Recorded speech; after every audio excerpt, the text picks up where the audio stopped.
Welcome to Module 1 of Week 2 for ED 1421. The focus of this week's presentation will be, you guessed it, language. Therefore, to start off this exploration of humankind's most essential form of communication, we are going to ask, and answer by the end of this video, what is language? Like I have said before, I believe studying language and its role in making meaning is fascinating and essential for not only teachers but anyone who is interested in how language shapes the way we see the world and how it is used as a tool of power. As this subject is an education subject, the primary purpose of this topic is to explore the role of language in helping to shape the young person's perception from the moment they are born and how important this knowledge is for teachers. Therefore, by the end of this module, you'll be able to distinguish between instances of verbal and non-verbal communication, in other words, what we say through using words and what we say through our behaviour. You will also be able to understand the characteristic of language as systems and recognise the sign-signified relationship and how all this applies to being a teacher. Well, what is language? According to Google definitions, it is several things, all at once.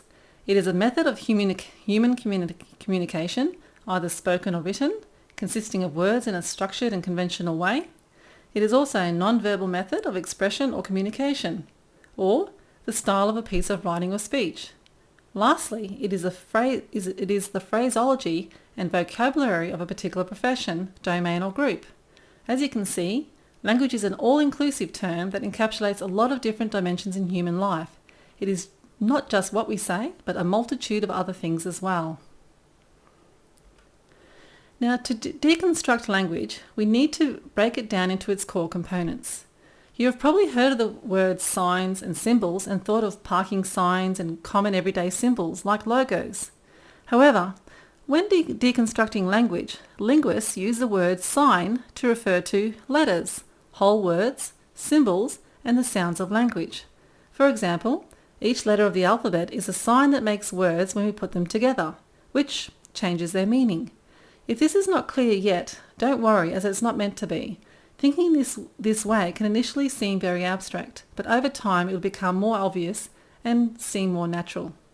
Another thing that linguists are interested in is the meaning that language conveys.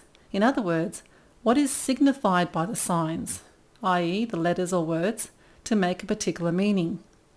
Having this knowledge is crucial, as when you understand that it is the configuration of language and the context that the language is in that influences its meaning, you're able to challenge the meaning rather than seeing it as a natural representation of the world or as the way the things are. So what is essential right now is an example. As I have said, the meaning of language is influenced by context, not determined though.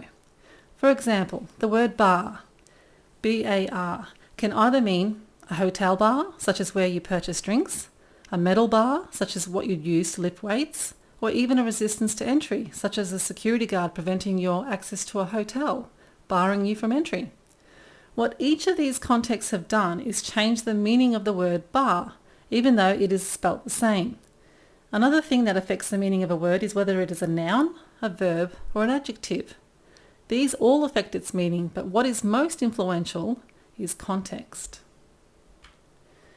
Now, to understand how signs and symbols can create meaning, take a look at these two common symbols that we find in Australian culture.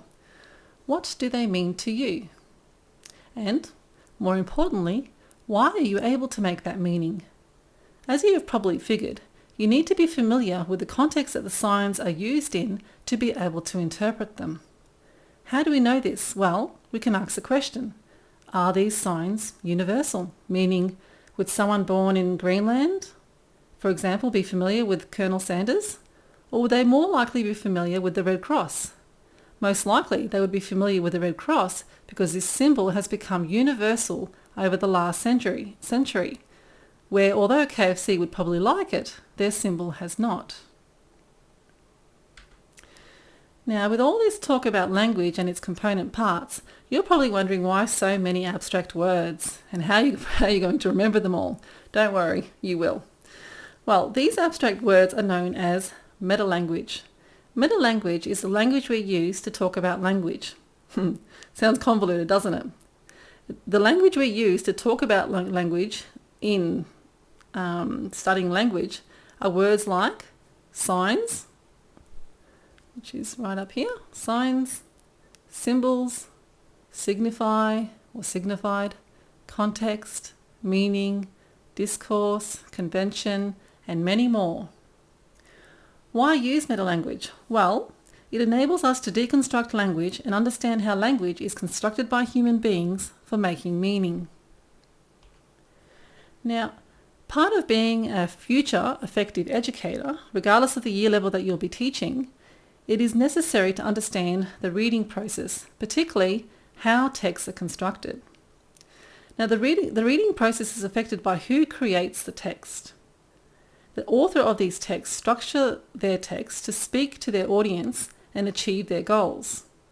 This means that the textbooks, or the texts that they create, are configured by the author to direct our attention to particular points and ideas. What is essential to understand is that these configurations are neither natural or normal. They are just a product of the culture that they are in. This knowledge will change the way you read a text and the way you teach its conventions. Now, language is often thought of as only what we say or write down, but it is also nonverbal, meaning it is communication not involving language, but nevertheless conveying meaning, and again depending on context. If you look at the table, I have separated verbal language on the left and nonverbal language on the right. As you can see, each example that I've provided, each one of these conveys meaning, just as a gesture with your hand out would convey a certain meaning, as would your voice tone, whether you're angry or sad or happy, or the use of touch, whether it's aggressive or soft. All these kind of verbal and non-communication conveys different meaning depending on the context and how the particular form of communication is done.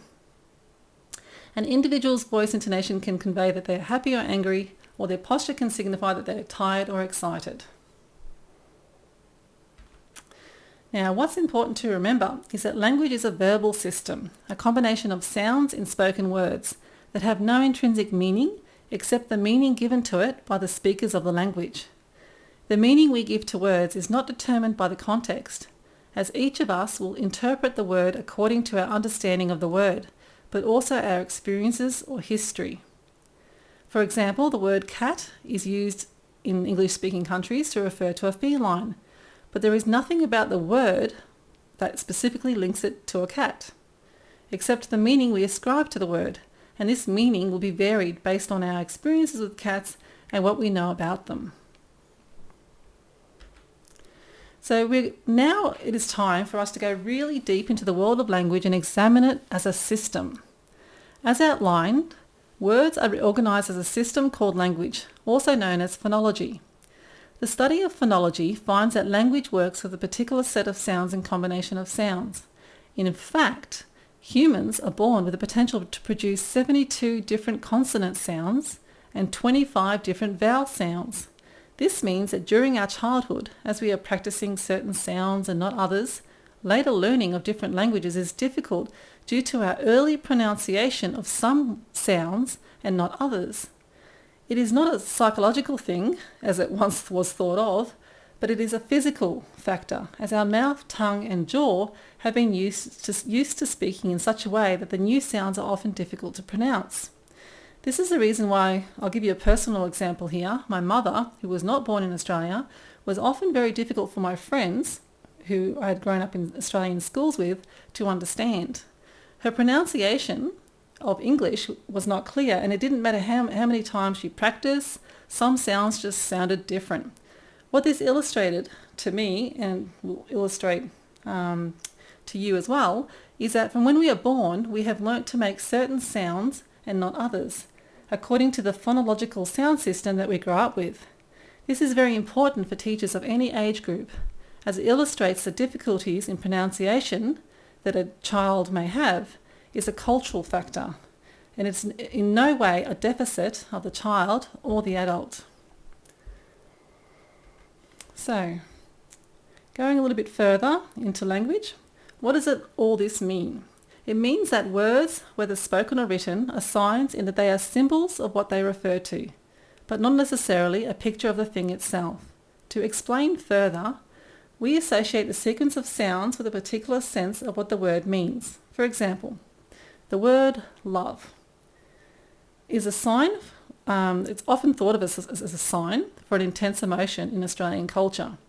The sequence of sounds, l, a, v, conveys the meaning of emotion or whatever the individual embedded in Australian culture interprets the word love to mean, based on their experiences once again. However, the symbol of a heart can also have the same meaning but have no words. Now, having an understanding of how culture affects meaning enables us to understand that the relationship between signs and the meaning they convey is arbitrary, meaning that there is nothing natural or intrinsic about a word. It has been constructed by individuals and groups to convey meaning at a particular time period in history. And these groups, often in positions of power, are the ones who make the decision of what a sequence of letters will mean. A system of language can only become global when it becomes a part of an internationally agreed upon semiotic system, such as the Red Cross. Therefore, choice of letters and words is not natural, but a socially agreed upon way to refer to an object or phenomena. Once socially agreed upon, established through use over time, and it becomes broadly accepted, it becomes convention, part of the established way of doing things.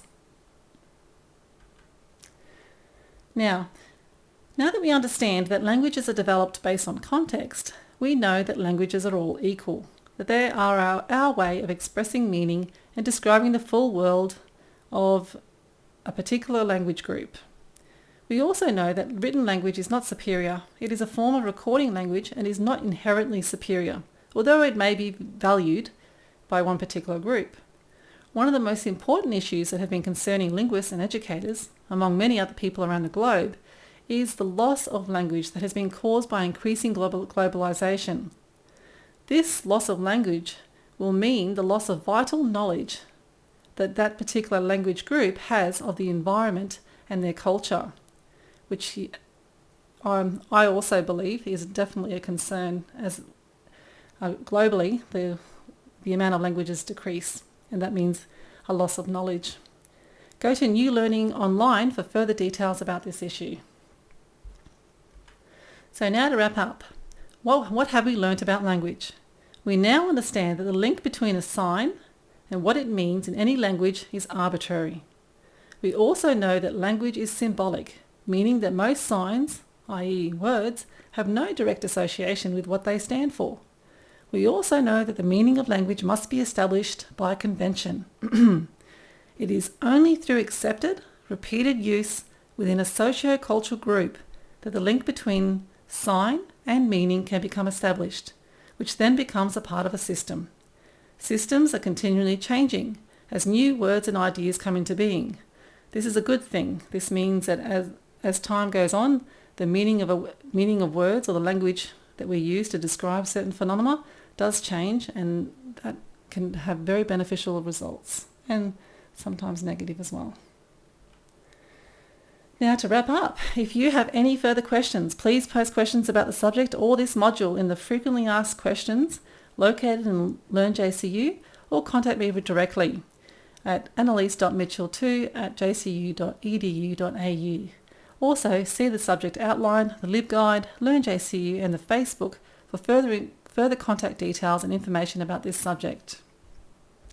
Thank you for listening to Module 1, What is Language? Next week I'll present a video for Module 2, Language as a Social Practice. Please subscribe and comment. Any feedback is really appreciated. Thank you.